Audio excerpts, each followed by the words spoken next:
Hello everyone, welcome to monthly classes. My name is Manjeet Bhardwaj. तो आज भाई हम क्या करने वाले हैं, आयनिक इक्विलिब्रियम का लास्ट लेक्चर करने वाले हैं, जिसके अंदर सारे फॉर्मूलाज जो पीछे आ चुके हैं प्लस कुछ एडिशन में कुछ अलग चीजें भी करने वाले हैं जो हमने मिस की। तो let's start it by one. तो सबसे पहले भाई आयनिक इक्विलिब्रियम होता क्या है, जरा ध्यान दे लेना इस पे। Oswald dilution law. तो ये ओसवाल्ड डाइल्यूशन लॉ जो है ये हमने नहीं किया हुआ है, तो इसको शुरू करेंगे। ठीक है, what is that? Dissociation constant क्या होता है फॉर एसिड, वीक एसिड के लिए Ka होता है डिसोसिएशन कांस्टेंट।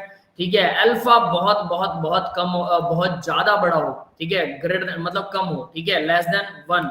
अगर अल्फा बहुत कम है, 1 माइनस अल्फा अप्रोक्सीमेटली हम 1 कह सकते हैं। कह सकते हैं नहीं कह सकते? अल्फा की वैल्यू 1 से बहुत कम है, अल्फा इज लेस देन 1, एक से बहुत छोटा है। तो एक में से अगर मैंने अल्फा घटा दिया जो कि एक से बहुत छोटा है, तो मैं कह सकता हूं ये इक्वल टू 1 ही है। यस और नॉट? बोलो भाई, ये बात समझ यस में आई सर। सबको? ठीक है। तो वीक एसिड क्या होते हैं? जो बहुत कम टूटते हैं, जिनका डिसोसिएशन कांस्टेंट बहुत कम होता है। तो अगर डिसोसिएशन कम है तो डेफिनेटली अल्फा की वैल्यू क्या होगी? वो 1 से बहुत कम होगी। तो यानी 1 में से अल्फा घटाएंगे तो 1 ही आ जाएगा। तो के ए कैसे निकालते हैं भाई एसिड्स के लिए इक्विलिब्रियम कांस्टेंट? इक्विलिब्रियम कांस्टेंट क्या होता है? तो एक सिंपल सी रिएक्शन लिख के देख लो। एसिड है कोई एच ए कोई एसिड है, तो क्या करेगा ये? H positive plus A negative में वो A नेगेटिव के अंदर वो डिसोशिएट हो जाता है। अब ये product divide by reactant raise to their power of coefficient. तो यहां पर वही चीज लिखी हुई है, ध्यान दो। H positive A negative HA, product raise to their power coefficient 1 1 थी, reactant raise to their power of coefficient इसकी भी 1 थी, और इन दोनों का डिवाइड नीचे वाटर भी था, पानी में डिसोशिएट होता, पानी इधर जाके मल्टीप्लाई हो गया। ये हम कर चुके हैं, याद है सबको? ए मैंने बनाना सिखा रखा है, याद है या नहीं है? Yes sir. है ना? बाकी के स्टूडेंट भाई, बाकी किसी को याद नहीं है? आहद, रजत, तनीषा, सौरभ, वंदिता, रोशनी, शिवांगी, सबकी सब सो रहे हैं क्या? जल्दी बोलिए, जवाब दीजिए। कोई हैंड रेज ही कर दो। ठीक है, चलिए, तो हम ये कर चुके हैं। ऑब्वियस है के ए की वैल्यू प्रोडक्ट बाय रिएक्टेंट होती है, फिर भी आपको दोबारा से बता दिए ये। तो अब देखिए जरा, अब इसमें के ए को यहां कैसे निकाला गया, ये इन्होंने कैसे निकाला। ठीक है, मान लीजिए आपके पास कोई एसिड है कार्बोक्सिलिक एसिड। ये बहुत इंपॉर्टेंट स्टेप है भाई, हर क्वेश्चन में आपको करना पड़ेगा। हर क्वेश्चन में सॉल्यूशंस में आपने देखा होगा C alpha square divide by 1 minus alpha. तो यहाँ देखिए हर क्वेश्चन के अंदर carboxylic acid H positive plus CH3CO negative ion. ठीक है, इनिशियल कंसंट्रेशन कार्बन, मान लीजिए कि C इसकी कंसंट्रेशन थी सबसे शुरू में, मैंने C कंसंट्रेशन के ऊपर क्या ले लिया? कार्बोक्सिलिक एसिड ले लिया। तो उस टाइम H पॉजिटिव तो अलग हुआ ही नहीं था, तो उसकी कंसंट्रेशन 0 थी इनिशियल। CH3CO नेगेटिव भी अलग हुआ था, C कंसंट्रेशन भी 0 थी। ठीक है, इक्विलिब्रियम के ऊपर क्या होगा? एट EQM से इसको रिप्रेजेंट करते हैं इक्विलिब्रियम को, ये भी आप ध्यान कर सकते हैं। ठीक है, तो इक्विलिब्रियम पर क्या होता है? टोटल कंसंट्रेशन थी C। ठीक है, अब जरा ये ध्यान कर लेना भाई ये कैसे बना। ठीक है, मान लीजिए ये टोटल कंसंट्रेशन है C। टोटल कंसंट्रेशन सपोज ये 10 मोल थे, ये समझ में आ रहा है सबको? CH3COOH के मेरे पास 10 मोल थे, जिसको मैं बोल रहा हूँ टोटल कंसंट्रेशन C। क्लियर है बेटा? Yes sir. मान लीजिए इसमें से अल्फा है, क्या है? डिसोसिएशन कांस्टेंट है। ठीक है, तो मान लो कि 10 में से 2 मॉलिक्यूल जो है वो क्या हो जा रहे हैं? टूट जाते हैं। 2 मॉलिक्यूल टूट गए। ठीक है, तो 10 में से 2 मॉलिक्यूल टूट गए तो बचे कितने? तो 10 माइनस 8, तो कितने बचे? 8। 8 मॉलिक्यूल रह गए जो अनडिसोसिएटेड है। ये समझ में आ गया भाई?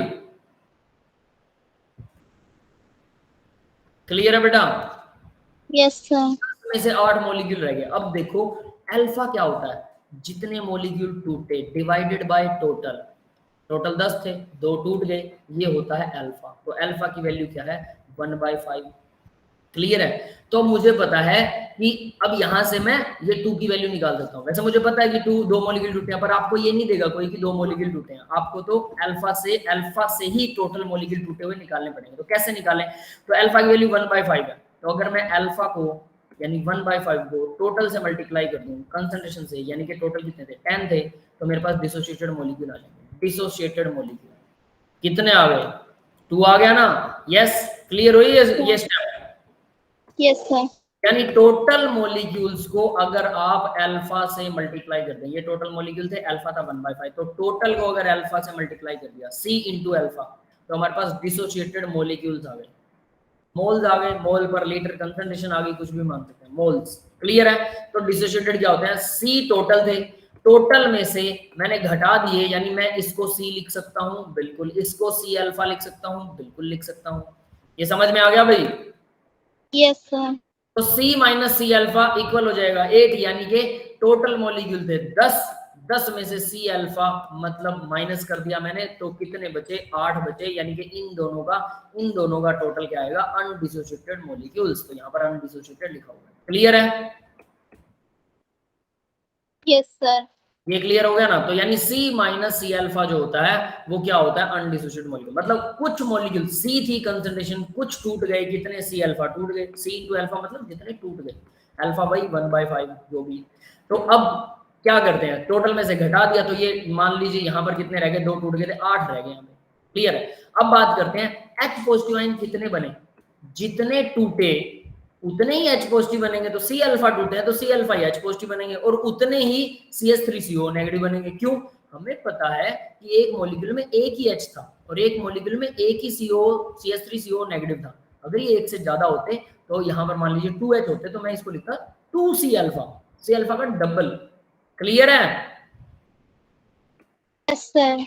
तो यहाँ इनका ये कितने डिसोसिएट है उसके ऊपर भी डिपेंड करता है कि ये टोटल कितने डिसोसिएट हो रहे हैं। तो यहाँ से हम C अल्फा की वैल्यू, यानी जितने टूटे उतने ही H बनेंगे, उतने ही CH3COOH बनेंगे, तो इसलिए C अल्फा यानी इक्विलिब्रियम की कंसंट्रेशन अब आपको निकालनी आ गई। हर एसिड के लिए आपको ऐसे ही निकालनी है। अब एक दूसरा एग्जांपल ले लेते हैं, H3PO4। ये भाई देखो इसकी रिएक्शन लिख के दे रहा हूँ, इक्विलिब्रियम के ऊपर वीक एसिड होता है, स्ट्रॉन्ग नहीं होता है इतना, ठीक है? तो ये कितना बनेगा?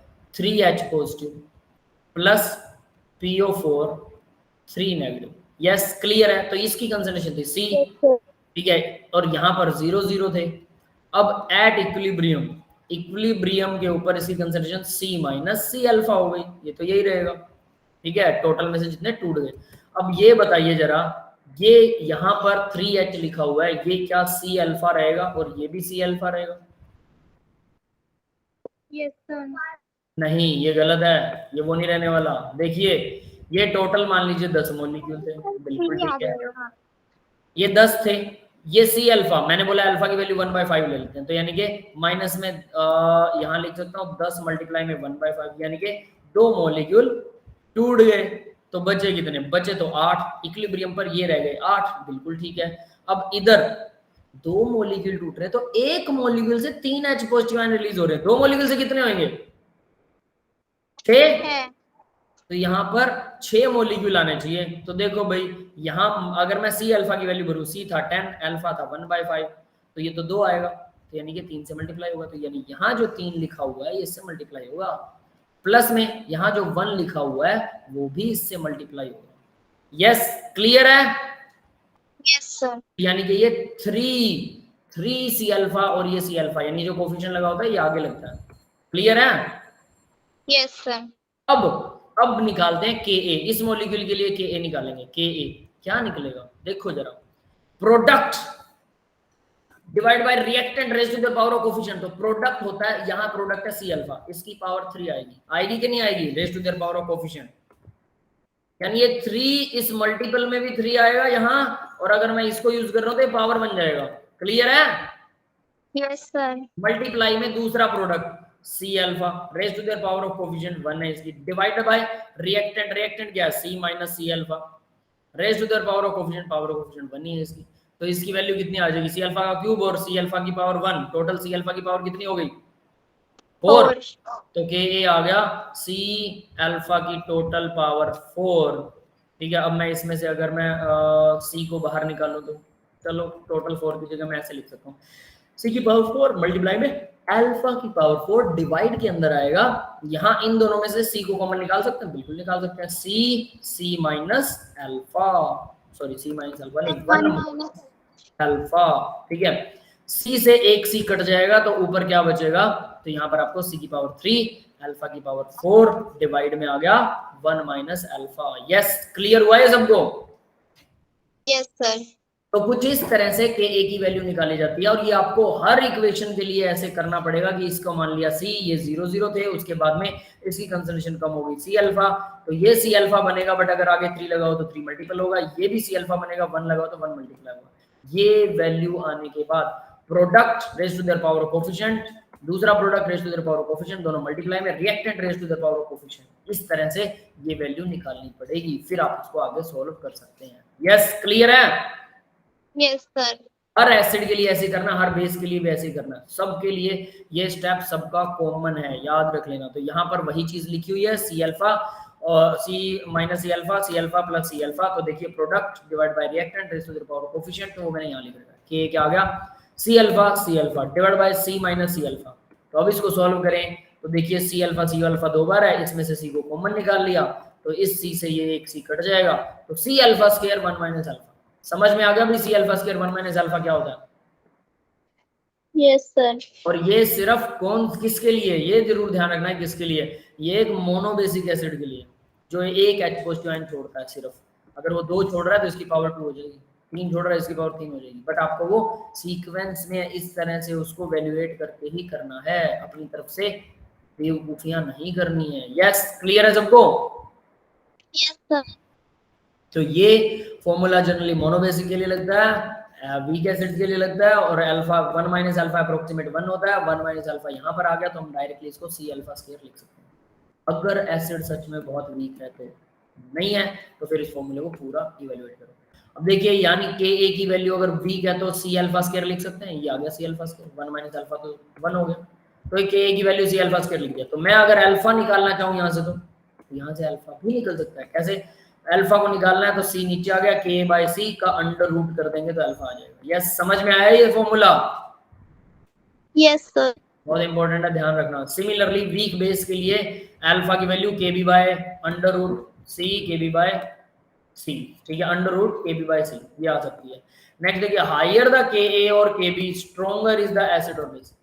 के ए या के बी की वैल्यू अगर ज्यादा है तो इसका मतलब एसिड ज्यादा स्ट्रॉन्ग है। क्यों? जितना ज्यादा वो टूटेगा, नीचे वाला कम होना चाहिए, यानी इसकी वैल्यू लगभग कम हो रही है, यानी कि ज्यादातर हिस्सा डिसोशिएट हो चुका है, इसकी वैल्यू ज्यादा आ रही है, इसका मतलब ये डिसोशिएट ज्यादा हुआ। ऊपर वाला बड़ा है तो डेफिनेटली टोटल बड़ा आएगा, यानी के की वैल्यू ज्यादा आएगी, के की वैल्यू ज्यादा आएगी तो वो एसिड स्ट्रॉन्ग है, सीधी बात, ज्यादा डिसोशिएट हो रहा है। क्लियर है? Yes, sir. आगे देखिए, एसिडिटी एंड पीएच स्केल। अब एसिडिटी और पीएच स्केल की बात करते हैं बेटा। पीएच होता है negative log of A activity of H positive ion, यानी कि एच पॉजिटिव आयन की कंसंट्रेशन। सीधी सी बात है, हम हमेशा डाइल्यूट के लिए यूज करते हैं इसको, तो molar concentration of dilute solution इसके लिए यूज होता है, ये हम बात कर चुके हैं, है ना। तो note, pH can also be negative और मोर देन 14, ये मैं आपको बता चुका हूं, पीएच 14 से ज्यादा भी हो सकता है, नेगेटिव भी हो सकता है, याद है सबको? Yes, sir. लेकिन जनरलाइज अगर हम बात करते हैं तो जनरलाइज जो है वो पीएच 0 से 14 के बीच में आता है, ठीक है। चलिए, तो अब देखिए भाई, पीएच क्या होता है, negative log of H positive ion, pOH क्या होता है, negative log of O H negative ion, pKa क्या होता है, equilibrium for constant, equilibrium constant for acid है ना के, तो नेगेटिव लॉग कर दो के का और नेगेटिव लॉग कर दो के बी का, तो ये पीके और पीकेबी बन जाएगा। यस, क्लियर है? इनके फॉर्मूले भी हम लिख चुके हैं, याद कर चुके हैं, Sir. है ना। चलिए, तो भाई आगे ये मैंने एग्जांपल दे रखा था कि सी ये इतना है, अल्फा 0.2 है, सी इंटू अल्फा 2 आ जाएगा, डिसोसिएटेड मोल आ जाएंगे, ये सारा एग्जांपल उसी के लिए, एक ही चीज के लिए सारा एग्जांपल लिख रखा है, ठीक है। अब आगे देखते हैं, नेक्स्ट देखिए, fourth point, degree of dissociation of for acid. Acids के लिए अल्फा क्या होता है, number of mole of dissociate divide by total number of mole, ये तो हम जानते हैं। तो फिर डिसोसिएशन ऑफ एसिड कितना मानेंगे, एसिड का number of mole of dissociated 10⁻7 होते हैं ना उसमें, एच पॉजिटिव आयन एसिड में, याद है, रूम टेम्परेचर के ऊपर 10⁻7, इसीलिए तो उसका पीएच कितना आता है, 7 आता है, नेगेटिव लॉग, तो Yes, sir. है ना, इस तरह से। तो ये जो 10⁻7 मोल है 1 लीटर में, तो 1 लीटर में मोल कितने होते हैं, 55.55 मोल होते हैं 1 लीटर में। 1 लीटर में 1000 ग्राम होते हैं, और 1000 ग्राम को 18 से डिवाइड करोगे तो 55.5, 18 यानी given mass divide by molar mass equal होता है नंबर ऑफ मोल्स। तो 1 लीटर में 1000 ग्राम होते हैं, गिवन मास हो गया, मोलर मास 18 हो गया, दोनों को डिवाइड किया 55.55 आ गया। तो 55.55 जो है वो उससे जब डिवाइड करेंगे डिसोसिएटेड जितने उस 55.55 मोल में से कुछ मॉलिक्यूल डिसोसिएट हो गए। कितने डिसोसिएट हो गए? नंबर ऑफ मोल्स, वो 10⁻⁷ मोल्स होते हैं जो डिसोसिएट हो जाते हैं। कितने डिसोसिएट हो गए, इन दोनों का आपस में डिवाइड किया, हमारे पास आ गया 1.8 इंटू 10⁻⁷%, 100 से मल्टीप्लाई करने के बाद, वरना 18 इंटू 10⁻⁻10, ये है अल्फा की वैल्यू वाटर की। याद रखनी है ये वैल्यू 18 इंटू 10⁻⁻10, 100 से मल्टीप्लाई कर देंगे तो क्या आएगा? परसेंटेज आएगी। अल्फा को 100 से मल्टीप्लाई करने पर परसेंटेज आती है। तो यहाँ देखिए, अगर 100 से मल्टीप्लाई किया तो 10 पावर क्या था, 10 था ना, तो हम इसको 10⁻⁻8 लिख सकते हैं और मल्टीप्लाई में 18 लिख सकते हैं। बट अब हमने क्या किया, एक और 10 को यूज कर लिया, 1.8 कर दिया और यहाँ पे 7 आ गया। समझ में आ गया ये 7 कैसे आया, और ये बन गया परसेंटेज। क्लियर है सबको? Yes, sir. ठीक है। Absolute dissociation constant of water. अब dissociation constant of water, absolute dissociation constant कौन सा होता है भाई? तो Ka और Kb दोनों बराबर होते हैं वाटर के लिए, ये हमें पता है। तो एब्सोल्यूट डिसोसिएशन कांस्टेंट Ka या Kb दोनों इक्वल हैं, H positive into OH negative divided by water, 10⁻⁷ 10⁻⁷ divided by कितने नंबर ऑफ मोल होते हैं 1 लीटर में, 50.55। तो इसकी वैल्यू आती है भाई, यहाँ पर 1.7 10⁻⁷ आ रही थी ना, अब वापस -7 से इसको फिर से 10⁻⁷ से अगर मल्टीप्लाई करेंगे 2 बार, तो ये 10⁻16 आ गई। 1.8 इंटू 10⁻16 यहाँ से ही आएगा ये, ठीक है। ये 8 बनती है ना जब 100 से मल्टीप्लाई कर देते हैं इसको, ना, तो 8 दूना 16 हो जाएगा। बट ये 1.8 आया, क्या ये सही आ रहा है? करके देखें इसको। इसकी वैल्यू आ रही थी 18 इंटू 10⁻⁻10, इसकी इन दोनों की मल्टीप्लाई। यस, क्लियर है? Yes, sir. मल्टीप्लाई कर दिया 10⁻⁷ से, ठीक है। तो कितना आएगा, दोनों का बेस सेम है, 18 इंटू 10⁻⁻17 आ गया। अब 1.8 करेंगे तो 16 आ जाएगा, बस बात खत्म। वही करेगा 1.8 10⁻�16। क्लियर है सबको? Yes, sir. ये absolute dissociation constant of water का, और वो सिर्फ एसिड के लिए अल्फा की वैल्यू निकाली थी, ठीक है। और एब्सोल्यूट डिसोसिएशन क्योंकि के भी दोनों बराबर और दोनों वाटर में यही होते हैं। बस ये जनरल करने के लिए बहुत काम की चीज़ है, वैसे ध्यान देना। आगे देखिए भाई, PKA और PKB, अगर हम PKB की बात करते हैं वाटर के लिए तो नेगेटिव लॉग कर देंगे इसी वैल्यू का, तो हमारे पास आएगा 16 माइनस log 1.8 और वो आता है 15.74। ये आता है PKA या PKB की वैल्यू। PKA और PKB की वैल्यू आती है वाटर के लिए, सेम चीज, उसी को कैलकुलेट कर रहे हैं। अब Ka और Kb को अगर हम मल्टीप्लाई कर दें तो वो H और OH की मल्टीप्लाई बनती है और उसी को बोलते हैं Kw। ये तो हम कर चुके हैं, याद है ना, ये वाला फॉर्मूला तो हम कर चुके हैं। Note for a conjugate acid base pair, PKA plus PKB equal PKW equal 14 होता है एट 24.5 डिग्री सेल्सियस, और PKA of H3O positive ion -1.74 होता है, और PKB of OH negative ion -1.74 होता है। ये दोनों डाटा आपको याद रखने हैं। यहाँ पर जो लिखा हुआ है सारे फॉर्मूला चल रहे हैं और आपको ये सारे के सारे याद करने हैं। अगर किसी को समझ में नहीं आ रहा है तो वो पूछ सकता है, लेकिन ये सिर्फ याद करने का डाटा, याद रखना। क्लियर है बेटा सबको? Yes. Until you clear data that other sites have been stored on your device, choose sites to clear। पता नहीं क्या मैसेज आ रहा है कुछ, चलिए ठीक है। अब आगे बढ़ते हैं। PH calculation of different type of solution, अलग अलग सॉल्यूशंस का पीएच कैसे कैलकुलेट करते हैं। तो देखिए स्ट्रॉन्ग एसिड के लिए पीएच कैसे कैलकुलेट होता है, अब ये भी बहुत काम की चीज है। आपको लगता होगा नेगेटिव लॉग कर दो तो सीधा पीएच आ जाता है, यही आता है ना, लेकिन हमेशा ऐसी चीजें वर्क नहीं करती हैं। हमेशा नेगेटिव लोग नहीं करते हैं पीएच निकालने के लिए, मतलब वो करते हैं बट उसके कुछ तरीके बदल जाते हैं। वो कौन कौन से तरीके बदलते हैं उसी की बात करते हैं। If concentration is greater than 10⁻⁻6 मोल पर लीटर, एम बड़ा लिखा हुआ है इसका मतलब मोल पर लीटर। अगर कंसंट्रेशन इससे ज्यादा है, in this case H positive ion coming from water can be neglected. जो वाटर के अंदर H पॉजिटिव आयन होते हैं 10⁻⁷, हम उसको नेग्लेक्ट कर सकते हैं, इसको 0 मान लो। अगर कंसंट्रेशन 10⁻�6 से ज्यादा है, मतलब -6 में -5 -4 -3 -2 -1 और फिर 0 और फिर आगे बढ़ती जाएगी, मतलब बढ़ती जाएगी माइनस में, जब वो छोटा होता जाएगा। तो 10⁻⁻6 से अगर कम है कंसंट्रेशन तो H पॉजिटिव आयन जो वाटर देता है उसको नेग्लेक्ट कर देते हैं। ये बात समझ में आ गई सबको?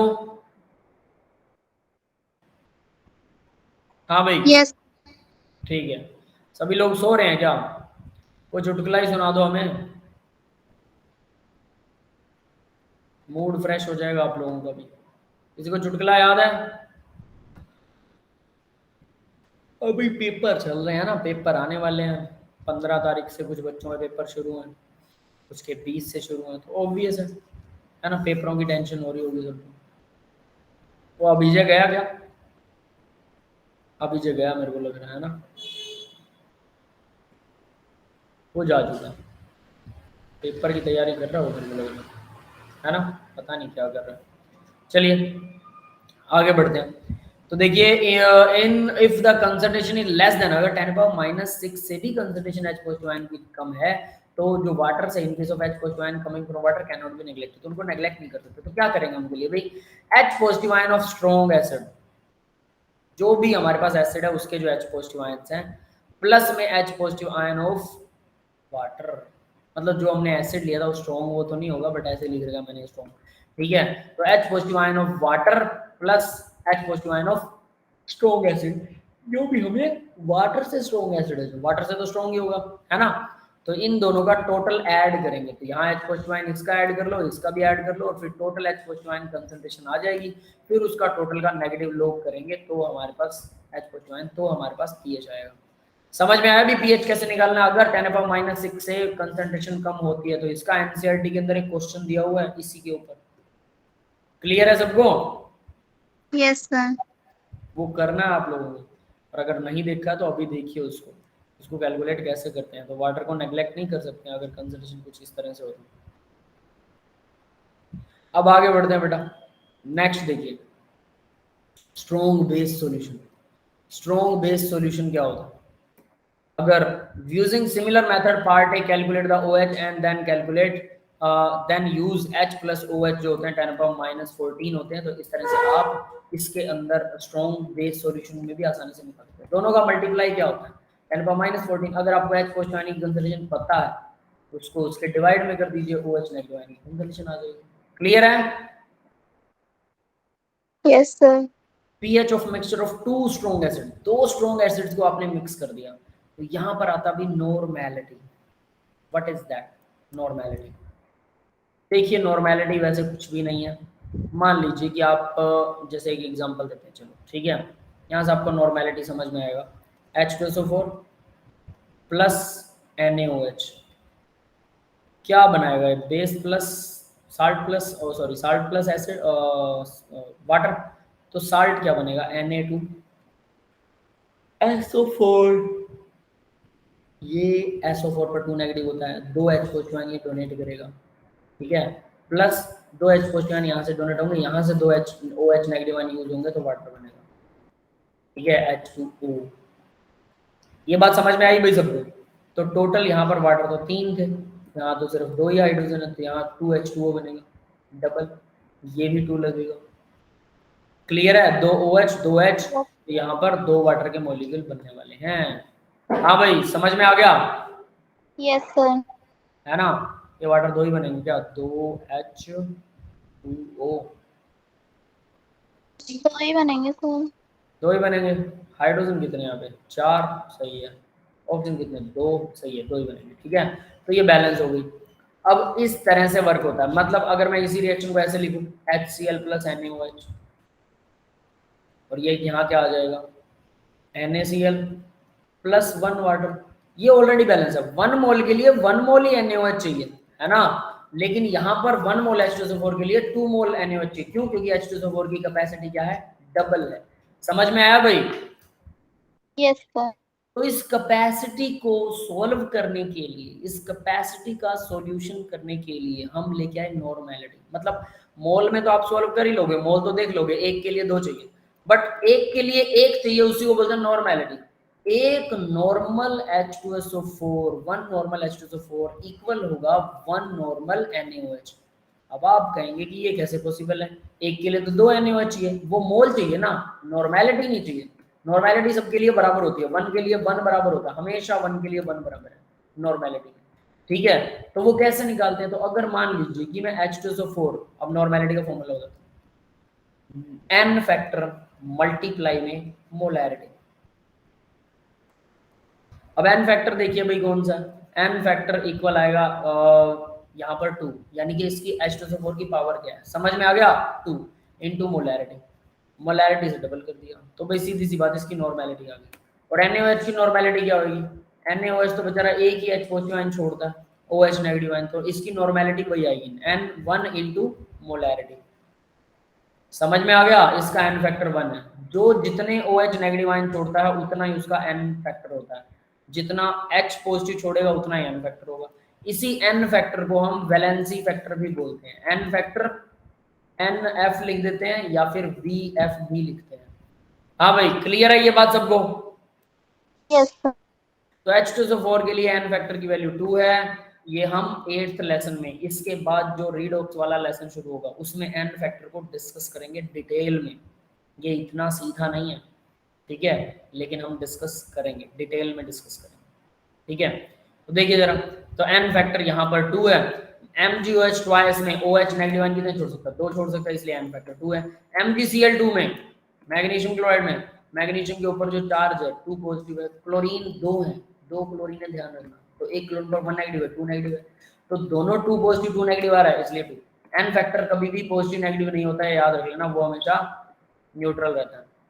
तो टोटल पॉजिटिव चार्ज और टोटल नेगेटिव चार्ज को काउंट कर लीजिए, ये साल्ट के लिए, साल्ट के लिए क्या होता है, total positive total negative charge, base के लिए जितने OH छोड़ेगा, एसिड के लिए जितने H पॉजिटिव आयन छोड़ेगा, ये होता है उसका n फैक्टर। अगर n फैक्टर पता है तो मोलैरिटी पता है आपको, मोल पर लीटर कंसंट्रेशन होती है, और उसी को n से मल्टीप्लाई कर दीजिए, नॉर्मेलिटी आ जाएगी, और फिर वो दो चीजें नॉर्मेलिटी दोनों एक दूसरे के इक्वल हो जाएंगी। यस क्लियर है? Yes sir.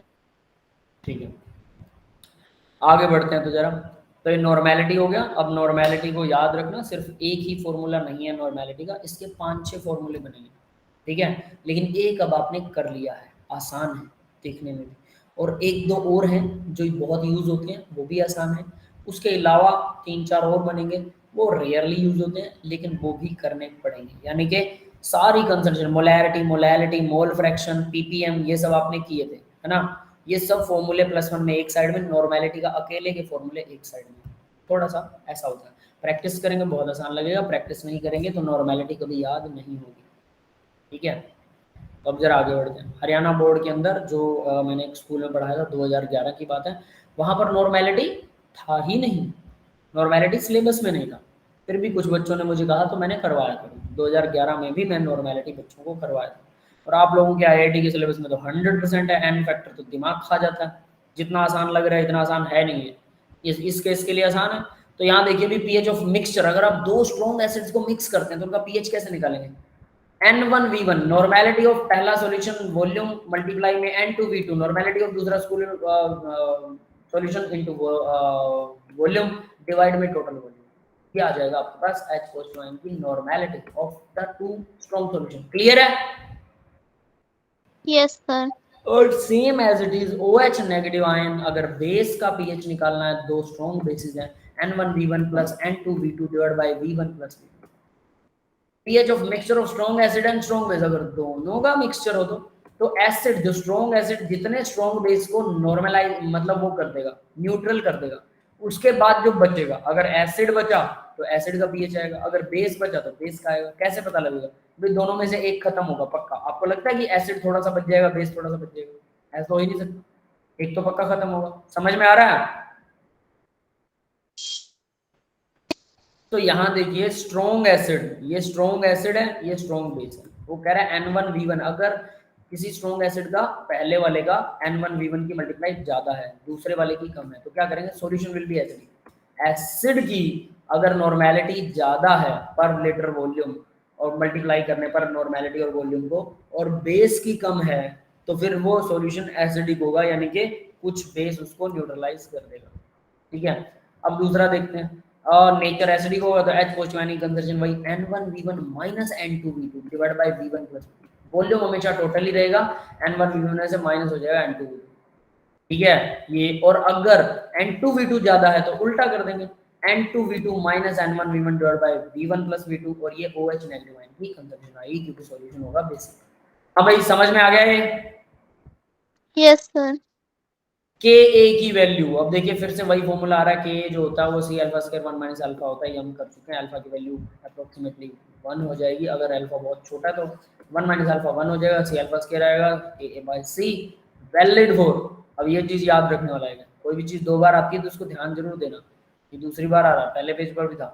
Valid for alpha की वैल्यू लेस देन 0.1% है, यानी कि 10% से कम हो।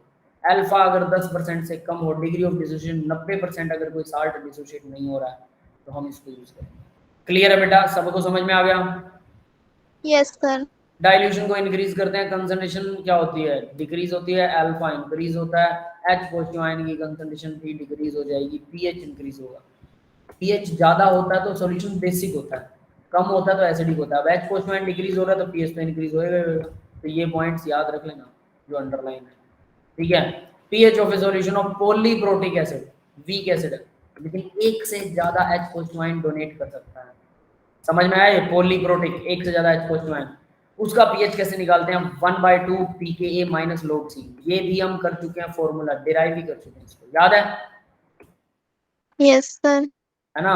तो ये पीएच का फॉर्मूला हम कर चुके हैं पहले से, और अगर वो बेस हो तो सेम उसी के लिए वैसा ही कुछ आएगा। तो H positive ion furnished in one acid, H positive ion furnished in second acid. तो ये क्या दे रखा है अब इसमें, कुछ और भी लिखा हुआ है क्या नीचे? है कुछ नहीं है। पीएच ऑफ सॉल्यूशन, सॉल्यूशन का पीएच ऐसे निकालते हैं, ठीक है।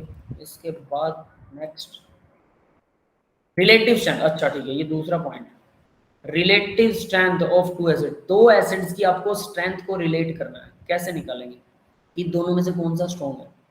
तो भी सीधी सी बात है, H positive ion furnished in acid 1, यानी H पॉजिटिव आयन कितने दिए एसिड 1 में, divide by H positive ion acid 2 ने कितने दिए, दोनों को डिवाइड कर दो। तो H पॉजिटिव आयन कैसे निकलता है? C जो डिसोसिएशन कांस्टेंट है अल्फा, मल्टीप्लाई कर दो उसको टोटल कंसंट्रेशन से, तो ये क्या होगा, डिसोसिएटेड मॉलिक्यूल आएंगे। तो डिसोसिएटेड मॉलिक्यूल ही क्या होते हैं? H पॉजिटिव आयन की कंसंट्रेशन ही होती है, जितना डिसोसिएट होगा उतना H पॉजिटिव आयन बनेंगे। समझ में आ गए? हाँ भाई, हमारे सोते हुए बच्चों, आज सबको नींद आ रही है ना? पता है हालत मेरी खराब है, मुझे बुखार हुआ पड़ा है कल से, 3-4 दिनों से, पता नहीं 10 दिनों से छींके आ रही है लगातार, और आज जुकाम हो गया मुझे, गोलियां लेके बैठा हूं। और सो आप लोग रहे हो, कमाल है ना?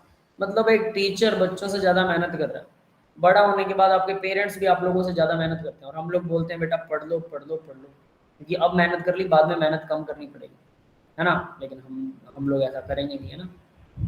ऐसा है, सोच लीजिए, थोड़ा जवाब दे दो बेटा, मेरा भी हौसला बना रहता है। आज मैं बीमार हूँ फिर भी सोचो एनर्जी के साथ बोल रहा हूँ, गोली खा के होगी, है ना? दवाई खा के अच्छे से। चलिए, तो भाई यहाँ पर हमें पता है सी अल्फा की वैल्यू क्या होती है, के ए डिवाइड बाय क्या था, जो फॉर्मूला था उसका, बाय सी का under root. Yes, Yes, sir. तो देखिए अब क्या होगा, के डिवाइड बाय, तो इसको जब हमने यहाँ पर रिसोल्व किया, के ए 1 डिवाइड बाय मल्टीप्लाई बाय सी, और सी 1 के ए 2 मल्टीप्लाई बाय सी 2 का अंडर रूट, ठीक है। ये कुछ वैसा बन गया, ये पीछे वाले फॉर्मूले से ही बनाया है, यहीं से, हाँ दे रहा है के ए बाय सी, इसी से ये बना है, नो वरी अबाउट दिस, ठीक है। वो अल्फा की वैल्यू थी के बाय सी, तो सी अल्फा, उसको सी से मल्टीप्लाई कर देंगे, वो अपने आप यहाँ पर ही आ जाएगा। तो इस फॉर्मूले को याद रखिएगा, ठीक है। डिराइव करके देखना, वैसे तो डिराइव का एक स्टेप है इसमें, और कुछ नहीं। pH of the mixture of two weak acid, अब दो वीक एसिड है, पहले स्ट्रॉन्ग एसिड्स की बात कर रहे थे ना, रिलेटिव स्ट्रेंथ मेजर कर रहे थे, बोथ मोनोप्रोटिक, दोनों एक H पॉजिटिव आयन डोनेट करते हैं, और अल्फा की वैल्यू बहुत बहुत कम है 1 से, और अल्फा 2 की वैल्यू भी बहुत कम है 1 से, दोनों वीक हो तो क्या करते हैं, Ka1 divide by Ka2 alpha 1 by alpha 2 होता है, ये है एक फॉर्मूला। दूसरा H positive ion C1 alpha C2 alpha, H positive ion को निकालने का तरीका है C1 alpha plus C2 alpha, total H positive ion निकल गया, और इसको फिर अंडर रूट निकाल दो, C1 Ka C2 Ka, C1 और C2 यहाँ पर कंसंट्रेशन है, टोटल कंसंट्रेशन याद रखना, ठीक है भाई? क्लियर है बेटा? Yes, sir. ठीक है, जस्ट फॉर्मूलाज हैं और कुछ नहीं है जो हम ड्यूरिंग द न्यूमेरिकल सॉल्यूशन में यूज करेंगे। If water is again considered as third weak, ये दो थे महाराज, दो वीक एसिड थे, और वाटर भी H डोनेट कर रहा है, उसको थर्ड वीक एसिड ले लेते हैं, टू एसिड, देन क्या होता है K1C1 K2C2 और KW भी इसमें ऐड हो जाता है, बस और कुछ नहीं होता, तब उसका H की कंसंट्रेशन निकलती है। तो CW KW KAW जो है वो 10⁻⁻14 होगा, तो KW की वैल्यू 10 KW जो है वो 10⁻⁻14 ही आएगा, कोई चक्कर नहीं है, ठीक है। क्यों? क्योंकि ये जो C से मल्टीप्लाई, हर जगह पर यहाँ C से मल्टीप्लाई कर रही है, यहाँ नहीं की हुई, तो यहाँ पर ऑलरेडी होती है, CW ऑलरेडी इसी के इक्वल होता है, तो यानी CW और CKW जो है वो KW ही होता है, तो वो 10⁻⁻14 ही होता है, यहाँ 10⁻⁻14 लगा दो, तो H पहुंचाने की कंसंट्रेशन सीधा इन्होंने 10⁻⁻14 भरकर C1 अल्फा C2 अल्फा इस तरह से निकाल दिया। क्लियर है सबको? Yes, sir. सिंपल सिंपल फॉर्मूले, एक ही फॉर्मूले से बना रखे, बस और उसमें है कुछ नहीं। आगे देखिए, pH of a mixture of weak acid monoprotic strong acid, एक स्ट्रॉन्ग एसिड एक वीक एसिड है, क्या करें?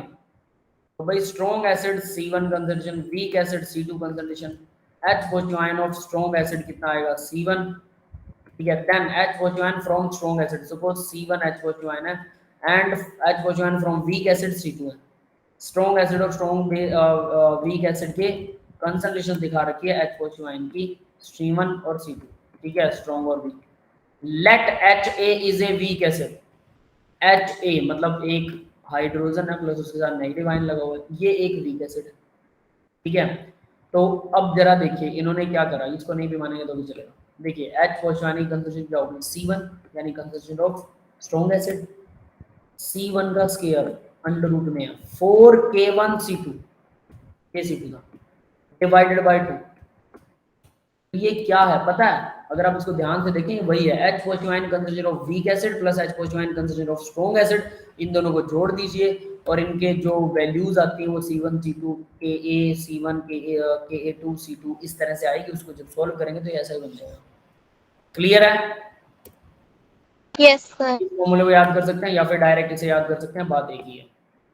आगे आता है, if strong acid of low concentration is added to water then H positive ion can be calculated as, तो इसको कैसे कैलकुलेट करेंगे? ये भी वही है same, H positive ion water को अब हम इसे क्या नहीं कर सकते, नेग्लेक्ट नहीं कर सकते, तो H positive ion concentration of water, H positive ion of strong acid जो लो कंसंट्रेशन में था, तो C1 स्क्वायर 4KW सीधा आएगा डिवाइड बाय 2, इसे ऐसे ये सारे फॉर्मूले, ये जो है ना अलग अलग एसिड्स के अलग अलग बेसिस के फॉर्मूले जब हम कैलकुलेट करते हैं और इनके अलग अलग फॉर्मूलाज हो जाते हैं, ये सारे इतने सारे फॉर्मूलाज बन जाते हैं, बनेगा सब एक से। आप इन बिना फॉर्मूले को यूज करके H पॉजिटिव की कंसंट्रेशन निकाल लीजिए, निकल जाएगी, है ना।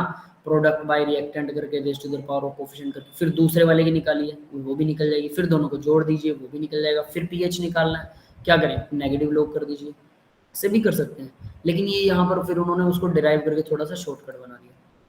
चॉइस इज योर्स, एक ही बात है, ठीक है। तो इसके बाद में आता है भाई अब साल्ट हाइड्रोलाइसिस, ये तो स्ट्रॉन्ग एसिड स्ट्रॉन्ग बेस, इनके पीएच कैलकुलेट करने थे, ये सारे फॉर्मूले पीएच कैलकुलेट करने के थे, H पॉजिटिव आ गया तो पीएच आ गया, ठीक है। अब नेक्स्ट देखिए साल्ट हाइड्रोलाइसिस, यानी जब साल्ट, हमने 3-4 तरह के साल्ट पढ़े थे ना, ठीक है। साल्ट हाइड्रोलाइसिस तो देखिए वीक एसिड है, स्ट्रॉन्ग बेस है, स्ट्रॉन्ग बेस है तो एनाइनिक बेस नेगेटिव आयन होता है, एनाइनिक हाइड्रोलाइसिस हुई है तो इसका KH क्या होता है? अब KH देखो भाई हाइड्रोलाइसिस कांस्टेंट होता है, जैसे अल्फा होता है ना वैसे होता है KH, साल्ट का हाइड्रोलाइसिस कांस्टेंट यानी अल्फा के जैसा है ये, तो KH क्या हो, समझ में आ गया KH क्या होता है?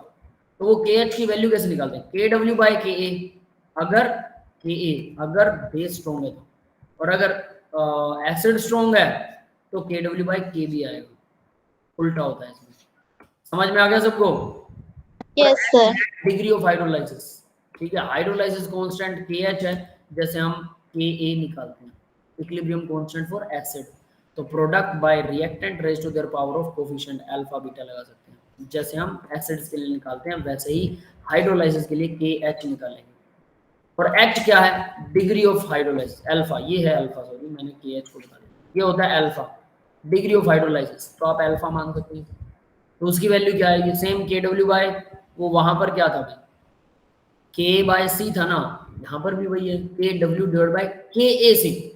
किस एसिड की कंसंट्रेशन लेनी है, स्ट्रॉन्ग वाले की, वीक वाले की, बेस के एसिड की? तो वीक वाले एसिड की कंसंट्रेशन यहाँ चलेगी, ये ध्यान रखना। Ka की कंसंट्रेशन, सीधा C मत लिख देना, C तो टोटल कंसंट्रेशन है, तो Ka की कंसंट्रेशन ओनली चलेगी। कैच निकल आएगा, जैसे उसमें क्या निकला था अल्फा, C था √, यही था अल्फा का फॉर्मूला। तो ये भी H है, H भी अल्फा है, सेम टू सेम फॉर्मूला आएगा, KW/KAC। क्लियर है बेटा? Yes, sir. तो KH और KW के फॉर्मूले याद होने के बाद सीधा आपको पीएच निकालना। पीएच का formula 7 plus half pKa plus half log C। और अगर स्ट्रॉन्ग एसिड है तो 7 minus half pKb half log C, minus half log C। और अगर दोनों वीक हैं बोथ, तो KW/Ka और Kb आएगा, तो इसकी वैल्यू आएगी 7 यहाँ प्लस पे 7 टू लिया है। pKa और माइनस pKb। हाँ बेटा क्या कह रहे हो? एनीवन एल्स कुछ पूछ रहे हो? आहत बेटा कुछ पूछ रहे हो, बोलो।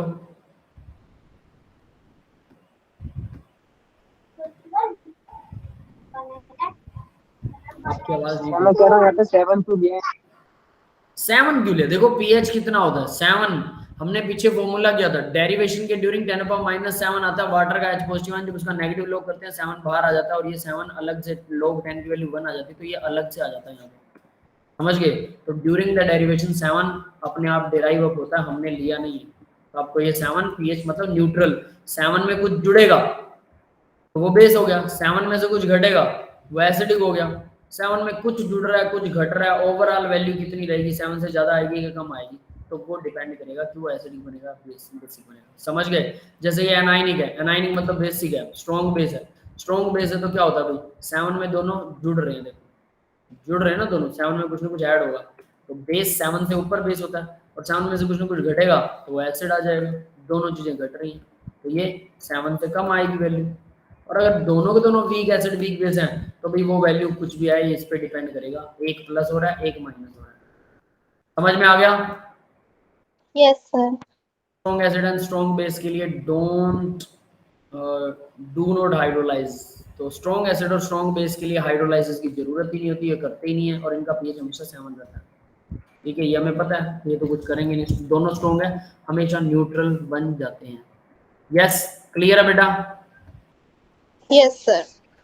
ठीक है, तो अब आगे देखिए भाई बफर सॉल्यूशन का, बफर सॉल्यूशन के बारे में हमने पढ़ा था लेकिन बफर का पीएच नहीं किया था, तो हेंडरसन इक्वेशन है एक बफर के पीएच के लिए, रट्टा मारना इसका। पीएच ऑफ बफर क्या होता है, पीके प्लस लोग साल्ट बाय एसिड, कंसंट्रेशन है साल्ट बाय एसिड की, पीएच एग्जांपल एसिडिक बफर के लिए, ये एसिड है ये साल्ट है उसका, और क्या होता है इसके अंदर, एक वीक एसिड वीक साल्ट और एक स्ट्रॉन्ग एसिड होता है ना, strong base, week acid plus salt of its conjugate base, weak acid और साल्ट ऑफ कंजुगेट बेस किसी स्ट्रॉन्ग बेस के अंदर मिलाए होते हैं, तो वो होता है ये।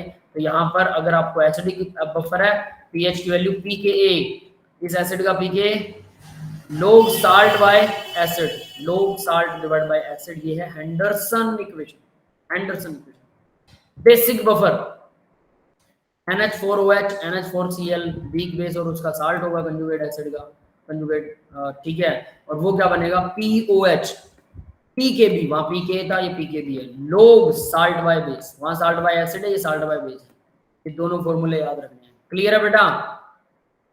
Yes, sir.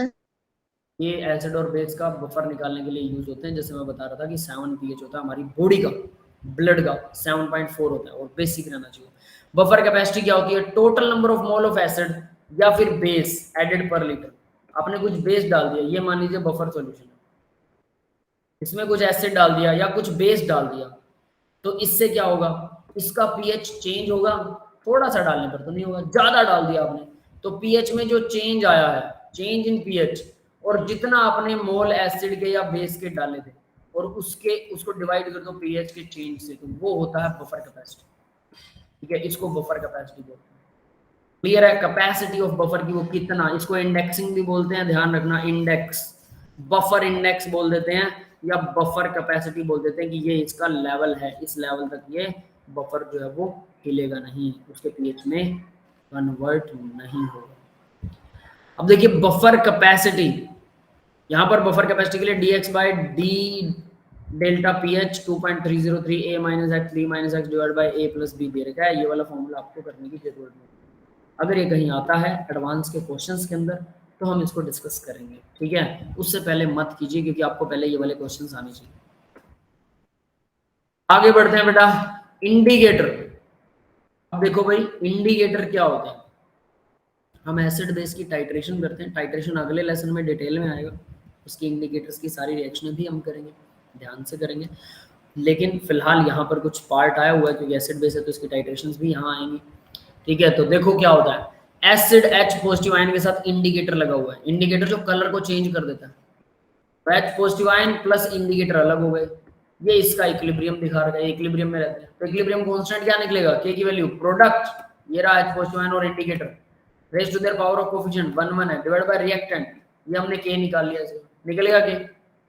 अब यहां से K से हम H पॉजिटिव आयन की कंसंट्रेशन निकालना चाहते हैं, इंडिकेटर्स में H पॉजिटिव आयन की कंसंट्रेशन, तो ये इधर आ जाएगा, बाकी सब उधर चला जाएगा। तो K H इंटू जो मतलब इंडिकेटर का जो K आया था इक्विलिब्रियम कांस्टेंट, मल्टीप्लाई में H concentration of indicator divide by H into indicator divide by concentration of only indicator. समझ में आया भाई? इसी फॉर्मूले को बस इसको इधर ले आए, इसको इधर ले आए। क्लियर है?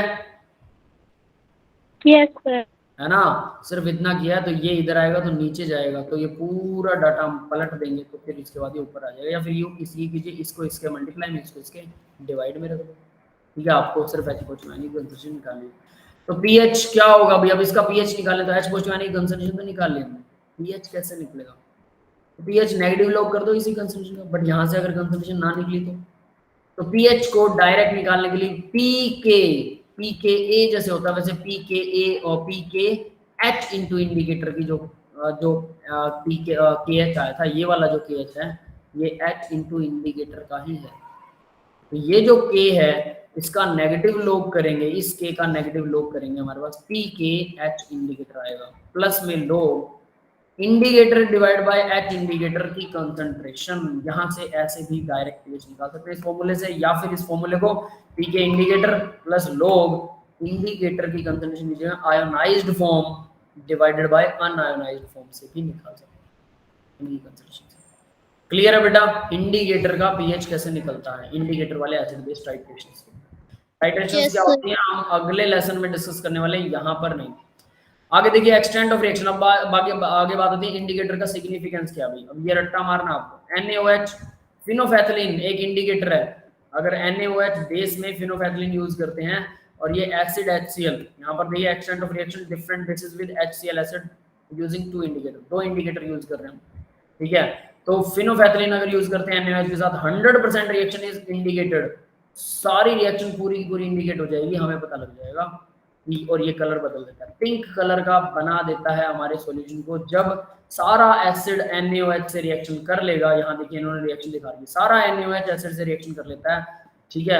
उसके बाद बचेगा क्या सॉल्यूशन में, HCl तो खत्म हो गया। अब हम ऊपर से NaOH डाल रहे हैं तो NaOH फिनोफैथलीन बच गया, फिनोफैथलीन के साथ लास्ट में रिएक्शन करता है। शुरू में क्यों नहीं करता? क्योंकि शुरू में HCl मिल रहा था, इन दोनों की बहुत स्ट्रॉन्ग बॉन्डिंग है, वो HCl के साथ रिएक्शन करेगा ना कि फिनोफैथलीन के साथ। बाद में HCl खत्म हो गया तो फिनोफैथलीन के साथ जैसे ही एक ड्रॉप डालते हैं पिंक कलर परसिस्ट हो जाता है।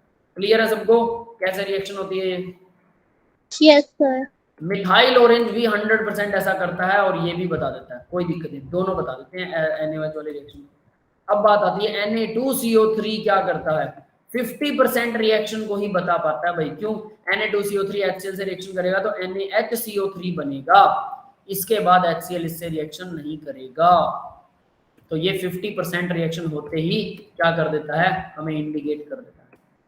लेकिन मिथाइल ऑरेंज अगर फिनोफैथलीन डालते हो, मिथाइल ऑरेंज अगर डालते हो तो वो 100% रिएक्शन को इंडिकेट कर सकता है, बहुत आसानी से कर सकता है। तो सिंपल और साफ मिथाइल ऑरेंज जो है वो 100% इसको इंडिकेट करता है। मतलब आपको याद रखना अब कि ये NaOH वाली रिएक्शन जो है Na2CO3 वाली रिएक्शन 50% ही इंडिकेटेड होती है, 100% नहीं होती है, ध्यान रखिए। NaHCO3 अगर हो तो अब हमें पता है NaHCO3 तो HCl से रिएक्शन करता ही नहीं है, ये तो यही पता लग जाएगा। तो ये नो रिएक्शन इंडिकेटेड, रिएक्शन को इंडिकेट नहीं कर सकता फिनोफैथलीन, लेकिन मिथाइल ऑरेंज कर सकता है, वो 100% कर सकता है मिथाइल ऑरेंज। यस, क्लियर है ये बात सबको? Yes, sir. फिनोल्फेथलीन और मिथाइल ऑरेंज दोनों इंडिकेटर हैं, तो कौन किस रिएक्शन को इंडिकेट करता है, तो यहाँ से हमें पता लग गया कि अगर हमें Na2CO3 वाली रिएक्शन को इंडिकेट करना है तो भाई फिर हमें सेलेक्टिव मिथाइल ऑरेंज यूज करना होगा, क्योंकि वो 100% को रिएक्शन को बता देता है।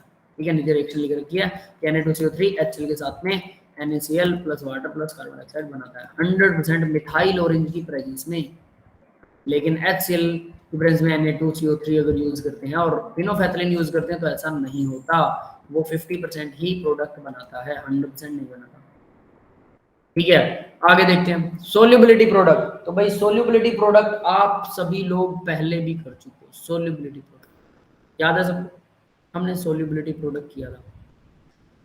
तो देखिए इसमें क्या होता है भाई, KSP, मुझे लगता नहीं आपको याद होगा, है ना, लोग पता नहीं क्यों नहीं पढ़ते हैं, अपना सत्यानाश कर रहे हैं। KSP क्या होता है भाई, मान लो X × S, ये कोई हमारे पास क्या था, टूटे हुए वो आयंस थे, इसकी पावर X है, दूसरा Y × S, ये दूसरा आयन है, इसकी पावर Y है। तो हमारी सोल्यूबिलिटी प्रोडक्ट क्या होती है, X की पावर X मल्टीप्लाई में Y की पावर Y मल्टीप्लाई में S की पावर जो है X + Y, S जो जितना वो सोल्यूबिलिटी का अमाउंट है, कुछ इस तरह से इसका फॉर्मूला बनता है। इसके जब क्वेश्चंस लगाओगे तब आसानी से समझ में आएगा ये, और इसके अंदर वैसे तो बताना फिर इम्पॉसिबल हो जाएगा। अब आगे देखिए condition for precipitation, if ionic product जो है KIP आयनिक प्रोडक्ट ज्यादा है KSP से तो प्रेसिपिटेशन होता है। ये भी हम डिस्कस कर चुके हैं पहले, दोनों बराबर है तो इक्विलिब्रियम आ जाएगा, है ना, सैचुरेटेड सॉल्यूशन होगा, जस्ट बिगिन जस्ट प्रिवेंटेड। ठीक है, तो अगर आयनिक प्रोडक्ट ज्यादा है तब क्या होगा, प्रेसिपिटेट बन जाएगा। और ये बहुत इंपॉर्टेंट, आयनिक प्रोडक्ट हमारा KSP से अगर ज्यादा है तो। पानी में चीनी कितनी घुली हुई है, 357 ग्राम घुलती है, मैंने आपको बताया था 1 लीटर में। अगर पानी में चीनी इससे ज्यादा घुल गई, हाई टेम्परेचर पर ज्यादा घुल जाएगी, बाद में जब आप इसे ठंडा करेंगे तो पानी यानी कि चीनी नीचे बैठ जाएगी। यही KSP और KIP बताता है। आयनिक प्रोडक्ट किसी भी टेम्परेचर पे कभी भी निकाल सकते हैं, आयंस की प्रोडक्ट करनी है, लेकिन जो सोल्यूबिलिटी प्रोडक्ट है वो सिर्फ सैचुरेटेड सॉल्यूशन पर होगी, एक पर्टिकुलर टेम्परेचर पर जो सैचुरेटेड, मतलब उससे ज्यादा उसमें नहीं घुल सकती। तो उससे ज्यादा अगर घुली हुई है तो नीचे बैठ जाएगी, डेफिनेट है, तो यानी कि वो प्रेसिपिटेट बन जाएगा। हाँ भाई, समझ में आया है सबको? Yes, sir. तो अभी ये वाला, अगर ये वाली स्लाइड सारी याद कर लेते हो आप लोग, ये सारी, तब भी आयनिक इक्विलिब्रियम के फॉर्मूले आ जाएंगे, कुछ कुछ थ्योरी समझ में आ जाएगी, और उसके बाद एनसीईआरटी के क्वेश्चन लगाने के लायक बनेंगे। पीछे हम कर चुके हैं काफ़ी सारे डिस्कशन, तो एनसीईआरटी के क्वेश्चन लगाइए बेटा, फॉर्मूलाज कीजिए, अच्छे से डिटेल में कीजिए। अगर आप ऐसा नहीं करेंगे तो आयनिक इक्विलिब्रियम से हमेशा डर लगेगा। अभी भी मौका है, आज से ही डेली 10 क्वेश्चन लगाए, 5-6 दिन में हो जाएगा आयनिक इक्विलिब्रियम, पूरा इक्विलिब्रियम में हो जाएगा। 70 तो क्वेश्चन है। एनसीईआरटी तो कर लो कम से कम, बोर्ड लेवल की तो अच्छी तैयारी कर लो, आप लोग वही नहीं करते। एनसीईआरटी के बाद मेंस होता है, मेंस के बाद एडवांस होता है, याद रखना। मेंस में एनसीईआरटी से थोड़ा सा ऊपर लेवल होता है मेंस का लेवल। तो एनसीईआरटी जो बच्चा कर सकता है वो आसानी से मेंस कर लेता है, मेंस जो कर सकता है वो एडवांस के क्वेश्चन भी सॉल्व कर सकता है। बाद में तो क्वेश्चन सॉल्व कर करके ही देखनी है, सीधी सी बात है भी। हमारे देश में 2 व्हीलर का अगर आपको लाइसेंस दे दिया जाए, बाइक चलाने का लाइसेंस मिल गया, तो उसके बाद आप गाड़ी तो नहीं चला पाएंगे, क्योंकि लाइसेंस गाड़ी का नहीं, गाड़ी का अलग से लाइसेंस लेना पड़ता है। तो अगर आपने एनसीईआरटी क्वेश्चन कवर कर लिए सारे, तो मेंस के अलग से आपको करने पड़ेंगे, उसकी प्रैक्टिस अलग होगी, वो गाड़ी है। फिर आपको गाड़ी का लाइसेंस मिल गया, तो आपको क्या वो 25-30 टायरी ट्रक होता है, 30 टायर होते हैं जिस ट्रक में, है ना, बड़े बड़े लंबे ट्रक, उसका लाइसेंस मिल जाएगा, आप वो नहीं ड्राइव कर सकते। क्यों? बहुत बड़ी चीज़ है, उसका लाइसेंस अलग से मिलता है। तो वो है मेंस लेवल, मेंस की प्रैक्टिस करनी पड़ेगी। फिर एडवांस लेवल क्या है? एडवांस लेवल एरोप्लेन है। अब आपको सारे चलाने आ गए तो आपको लगता है आप एरोप्लेन चला लोगे। एडवांस लेवल के लिए आपको एरोप्लेन का लाइसेंस अलग से लेना पड़ेगा, उसमें टायर भी होते हैं, ठीक है, ट्रक जितना बड़ा भी होता है वो, और वो टायर रनवे पे भी भागता है और फिर वो हवा में भी उड़ता है, सारी चीजें उसमें, तो उसका तो अलग से लेना ही पड़ेगा लाइसेंस। सब चीजों का कॉम्बिनेशन करना आपको करना पड़ेगा, तो इसलिए आपको एडवांस के क्वेश्चन भी लगाने पड़ेंगे। लेकिन सबसे पहला स्टेप है कि आप कम से कम गाड़ी चलाना सीखिए, आप एनसीईआरटी लेवल पूरा कीजिए, मेंस भी आपके क्वेश्चंस लगने लगेंगे। मेंस में जो 1-2 प्रॉब्लम आती है हमसे डिस्कस कीजिए। लेकिन आप लोग क्या कर रहे हैं मुझे नहीं पता, आप लोग डिस्कस करना भी पसंद नहीं करते ही नहीं असलियत में क्वेश्चन। क्यों नहीं कर रहे हैं मुझे नहीं पता। आप लोग अच्छा बैच है, पता है, अल्फा ग्रुप में हो आप लोग। अब अल्फा ग्रुप में आप लोग कैसे आए मुझे नहीं पता, लेकिन आप पढ़ नहीं रहे हो, ये मेरे को कंफर्म हो रहा है। पता है नंबर भी कम आते हैं आप लोगों के, टेस्ट में मार्क्स भी कम आते हैं। 33% बच्चे क्वालिफाई थे इस बार, बाकी के सारे फेल। 67% बच्चे फेल थे जो क्वालिफाई भी नहीं हुए टेस्ट के अंदर। हर बार आपका यही रिजल्ट आ रहा है। पिछली बार 38% थे, एक दो बच्चा ऊपर नीचे हो रहा है। जितने बच्चे टेस्ट देते हैं हमारे पास रिजल्ट आते हैं, हम डिस्कस भी करते हैं। तो बेटा अगर ऐसा चलेगा तो कुछ नहीं कर पाओगे। डेली 3 से 4.5 घंटे बैठना है यार। एक ही चीज बता रहा हूँ हर बार, मैं अपनी जुबान से मुकर ही नहीं रहा कि डेली 3 से 4.5 घंटे बैठना आपको, और लिख लिख कर क्वेश्चन सॉल्व करने हर रोज। 2 सब्जेक्टों के 1.5 घंटा, 2 घंटा 2 सब्जेक्ट के लिए बैठिए डेली। 1.5 घंटे से धीरे धीरे कैपेसिटी बढ़ाइए, 4.5 घंटे तक जाइए। पिछला बैकअप भी धीरे धीरे करना शुरू कीजिए। और आप अगर अब लेट होते जाएंगे, +1 खराब कर दी तो +2 में बहुत प्रॉब्लम आने वाली है। फिर पास तो शायद +2 में हो जाएंगे, रट्टा वट्टा मार के। मैं ऐसे नहीं कहता सारे फेल हो जाएंगे, लेकिन बेटा IIT को, नीट को, इनकी तो उम्मीद छोड़ दो। खुद को अब समझा लो कि आप लोग IIT नीट की तैयारी नहीं कर रहे हो। 100% कह रहा हूँ, खुद का मन समझा लीजिए। करना चाहते हैं आज से ही दोबारा से एक बार मन बना लीजिए। धीरे धीरे 2-3 महीने जबरदस्ती कीजिए अपने साथ। अपना मन मार कर पढ़ना आसान नहीं है, जबरदस्ती करके पढ़िए। धीरे धीरे धीरे धीरे आपको आ जाएगा, और आप इस बैकअप को कर भी लेंगे। अभी भी वक्त है कि आप कर सकते हैं, लेकिन याद रखना सितंबर के बाद में करना मुश्किल हो जाएगा। डेली अब आपके पेपर आ रहे हैं, पेपरों में आपको पढ़ना पड़ेगा। वो जिस एंथुसिज्म से पढ़ेंगे उसको लगातार 4 महीने तक बरकरार रखिएगा। समझ लेना पढ़ने की आदत बन जाएगी, और आदत बनने के बाद फिर आपकी आदत कोई छुड़वा नहीं सकता। फिर आप स्मूथली चलेंगे और +1 का काफ़ी कुछ बैकअप भी पूरा कर लेंगे।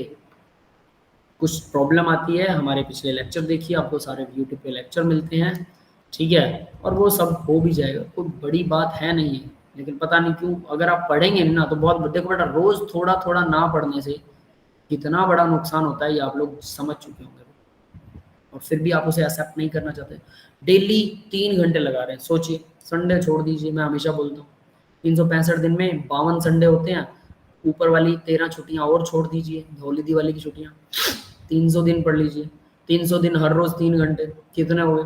3 9 900 आवर्स एक साल में। 900 घंटे एक साल में लगाने, 900 घंटे। उन 900 घंटों में बता देता हूँ, एक सब्जेक्ट के, जैसे केमिस्ट्री है या फिजिक्स है, मुझे केमिस्ट्री का पता है बेटरली, एक सब्जेक्ट के 150 से 180 लेक्चर देते हैं हम पूरे साल में। इतने में सिलेबस कवर हो जाता है। 150 से 180 लेक्चर। थोड़ा सा फास्ट चलें तो 150 से थोड़े बहुत कम कर सकते हैं, लेकिन 150 से 180 एवरेज है। नॉर्मली टीचर इतना पढ़ाते हैं। अब 150 लेक्चर हम मान लेते हैं, थोड़ा कम मान लेते हैं। 150 लेक्चर, और आपको पढ़ने हैं 1 घंटा। अगर हम 1 घंटे का लेक्चर, 1.5 घंटे का लेक्चर लगा रहे हैं, तो 150 लेक्चर का मतलब कितना हो गया? 75 लेक्चर और जोड़े 150 में 200, 250 घंटे की तो हमारी क्लास लगानी है आपको, 250 घंटे की। उसके अलावा हर रोज 250 घंटे दूसरे लगा लीजिए, 2 सब्जेक्टों के, तो 250 + 250 400, 450 घंटे की क्लास देखना, उसको समझना, उसको नोट करना, और फिर उसे याद करना। याद बाद का काम है, अभी तो सिर्फ समझ रहे हो, नोट कर रहे हो आप लोग। 450 घंटे पूरे साल में, एक साल में, और 900 घंटे उसके बाद। 900 घंटे आपको लिख कर उसे याद कर करके देखना। 900 कम से कम 3 घंटे के हिसाब से डेली लगाएं। मतलब 3 घंटे की क्लास और 3 घंटे आपका होमवर्क होगा। टोटल ड्यूटी हो गई 6 घंटे। अब आप स्कूल में वो क्लास लगा रहे हैं या मेरी क्लास लगा रहे हैं, कहाँ पर क्लास लगा रहे हैं, मेरे को इस बात से फर्क नहीं पड़ता। लेकिन अगर मेरी क्लास से आपको समझ में आ रहा है, स्कूल में आप क्लास नहीं लगा रहे हैं या स्कूल में आप ध्यान नहीं दे रहे हैं, तो स्कूल की क्लास को काउंट नहीं करता मैं। फिर आपका काउंट होगा कि आपने मेरी क्लास लगा ली प्लस एक फिजिक्स की लगा ली, 3 घंटे तो वो लगा ली आपने क्लास, और 3 से 4.5 घंटे आप बैठ कर लिख कर पढ़ रहे हो। समझ लेना, हर रोज इतना काम करना है, मतलब 6 घंटे टोटल इन ऑल। और उसमें जो टीचर पढ़ा रहा होता है उसको बहुत ज्यादा काउंट नहीं करते हैं बच्चे, उसमें तो आपको चुप करके सुनना होता है, उसमें बहुत ज्यादा एनर्जी नहीं लगती। जब खुद सॉल्व करते हो तब एनर्जी लगती है, तब तकलीफ भी होती है। वो है आपका असली होमवर्क। अगर आप 3 से 4.5 घंटे क्लास लगाना बड़ी बात नहीं, 3 से 4.5 घंटे लगा रहे हैं, दैट्स इनफ। खुद लिख लिख कर देख रहे हैं, उतना काफी। That's all for the today's lecture भाई। तो आप लोग स्टार्ट कीजिए। मैं फिर से बता रहा हूँ, मैं रिकॉर्डिंग ऑफ कर रहा हूँ, किसी को कोई डाउट है तो वो मुझसे पूछ सकता है। यस।